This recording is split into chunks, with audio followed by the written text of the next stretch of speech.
मूकं करदिवाचालं पङ्गुलङ्घयते गिरिं यत्कृपातमहं वन्दे परमानंद माधव। जय जगन्नाथ। बंधुगण, मो चैनल को स्वागत। मु गोटे भल विषय रे आलोचना करुची। यह अत्यंत हृदयस्पर्शी बा मन को छुईला भली मन हेब। आंभे माने समस्ते जानिबा दरकार जे गोटे शुभ कर्म कला बेलू पांजी देखा पड़ी थाए। मात्र वर्षर 5टी दिन रे जेकोसी शुभ कर्म करिवे। एही 5टी दिन रे पांजी न देखी सबु शुभ कर्म करि परिबे।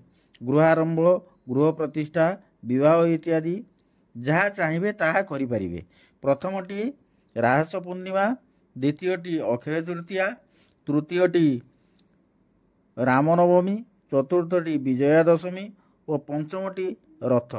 एही दिन मानकरे सबु शुभ कर्म होई पारिबो। जय जगन्नाथ। मु एतिकी कही विदाय नेउची। एहा कले मंगल हेबो।